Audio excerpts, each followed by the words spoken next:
శ్రీమాత్రే నమ. జై గురు దత్తాత్రేయ నమ. ఈ వీడియోలో మనం మేషరాశి వారికి 2025 సంవత్సరం మార్చి నెల మాస ఫలితాలు తెలుసుకునే ప్రయత్నం చేద్దాం. మరి మేషరాశి వారికి ఈ నెల ప్రారంభంలో 2 గ్రహాలు లాభస్థానంలో ఉండగా ఈ నెలంతా కూడా ఇంచుమించుగా ఒక అదృష్ట యోగంలాగా ప్రారంభం అవడం జరుగుతుంది. అంటే కామన్గా ఈ రవి శని భగవానుడితో కలిసి ఇంచుమించుగా మీకు మార్చి 15వ తారీఖు వరకు కూడా లాభస్థాన సంచారం వల్ల చాలా వరకు ప్రభుత్వ సంస్థల్లో కానీ ఏదైనా ప్రభుత్వ రాజకీయాల్లో ఉన్నవారికి ఏదైనా నామినేటెడ్ పదవి కానీ రావాల్సి ఉంటే ఈ సమయంలో మీరు ప్రయత్నం చేయడం వల్ల ఏదైనా ఒక అధికార పదవి వచ్చే అవకాశం ఉన్నది.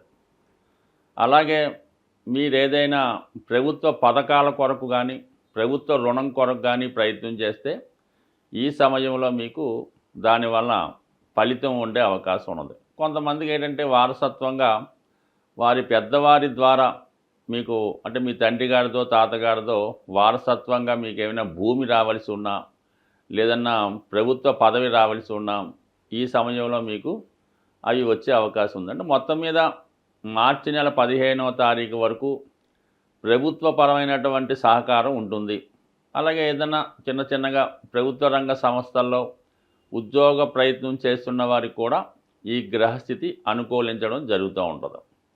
అలాగే మార్చి 15 తర్వాత రవి ద్వాదశ స్థానంలోకి రావడం వల్ల అక్కడ ఉన్నటువంటి శుక్ర రాహులతో కలిసి ఉండడం వలన అనుకోకుండా కొన్ని కుటుంబ ఖర్చులు అయితేనేవ్వండి, పిల్లల విద్య కొరకు అయితేనేవ్వండి, సడన్గా మీ కుటుంబంలో ఎవరికన్నా అనారోగ్య కారణాల వల్ల అయితేనే చాలా వరకు ధన వ్యయం జరిగే అవకాశం ఉంటుంది.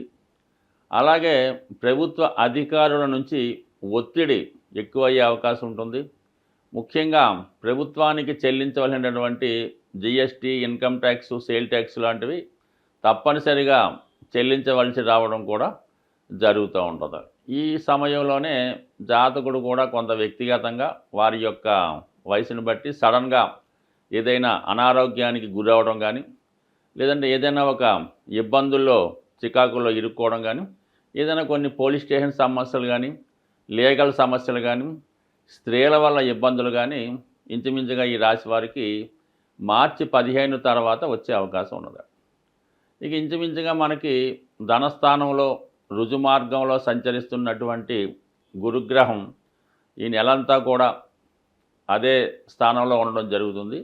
భాగ్యాధిపతిగా ధనస్థాన సంచారం వల్ల మీకు అటు తండ్రి గారి ద్వారా అయితేనే మీ యొక్క పూర్వపుణ్యం వల్ల అయితేనే అలాగే మీ యొక్క వ్యక్తిగత సామర్థ్యం వల్ల అయితేనే ధన సహకారం లభిస్తుంది. అలాగే కుటుంబంలో శుభకార్యాలు జరగడానికి కానీ కుటుంబంలో ఒకరికి ఏదైనా ఉన్నత ఉద్యోగం ద్వారా కానీ ఉన్నత విద్యలో ప్రవేశం కొరకు కానీ ప్రయత్నం చేయడం వల్ల అది సక్సెస్ అవ్వడం వల్ల లేదంటే కుటుంబంలో ఒకరికి వివాహం జరగడం వల్ల కుటుంబంలో ఒకరు మీకు కొంతవరకు వారు ఆనందంగా వేరే ప్రాంతానికో దూరంగా వెళ్ళడం జరుగుతుంది.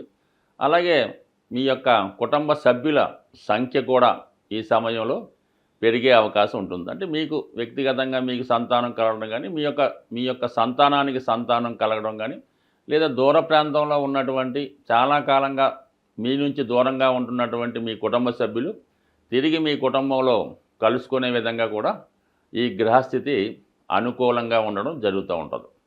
ఇక ముఖ్యంగా ఈ నెల ప్రారంభంలో చాలా వరకు సెల్ఫ్ మిస్టేక్స్ వల్ల అయితేనే ఫ్రెండ్స్ వల్ల అయితేనే దగ్గర బంధువులు అయితేనే కొంత నష్టం జరిగే అవకాశం ఉంది.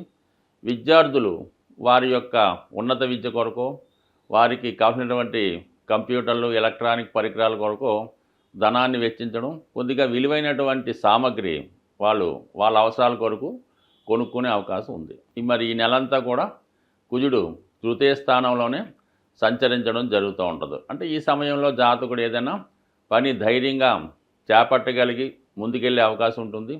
ఎవరైనా ఏదైనా క్రీడారంగంలో ఉన్నవారు కానీ పోలీస్ డిపార్ట్మెంట్లో కానీ రియల్ ఎస్టేట్ రంగంలో ఉన్నవారికి చాలా వరకు ప్రోత్సాహకరంగా ఉంటుంది. అలాగే చిన్న చిన్న ఉద్యోగాల కొరకు ప్రయత్నం చేస్తున్న వారికి సాధారణంగా ఎవరి రికమెండేషన్ లేకుండా ఉద్యోగపరమైనటువంటి మార్పులు కానీ, కొత్త ఉద్యోగ ప్రవేశం కానీ ఈ నెలలో కామన్గా మీకు లభిస్తుంది. అదే ఎక్కువగా ఇది మార్కెటింగ్ రంగంలో ఉన్న వాళ్ళకి, సేల్స్ డిపార్ట్మెంట్లో ఉన్న వాళ్ళకి, మెడికల్ రిప్రజెంటేటివ్స్కి, అంటే తిరుగుతూ చేసే ఉద్యోగాలు ఎవరైతే చేస్తారో వాళ్ళకి అనుకూలంగా వారికి కొత్త ఉద్యోగ ప్రయత్నాలు ఫలిస్తాయి.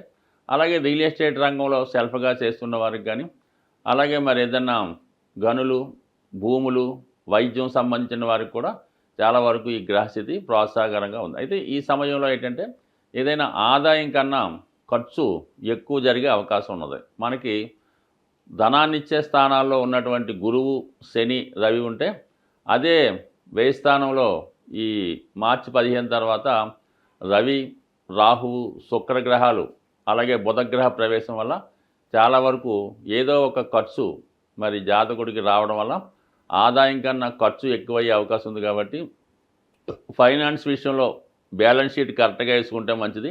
అంటే కొంత ధనం బ్లాక్ అయిపోవడం కానీ, ఇతరుల చేతిలో ఉండిపోవడం కానీ, లేదంటే ఏదన్నా స్పెక్యులేషన్ ద్వారానో, ఎంటర్టైన్మెంట్ ద్వారానో, గ్యాంబ్లింగ్ వల్ల షేర్ మార్కెట్లో కొంత మనీ కూడా బ్లాక్ అయ్యే సూచనలు ఉన్నాయి. కాబట్టి సాధ్యమైనందుకు ఆర్థిక విషయాల్లో జాగ్రత్తగా ఉండండి. పరిచయం లేని వారితో ఎటువంటి లావాదేవీలు పెట్టుకోవద్దు.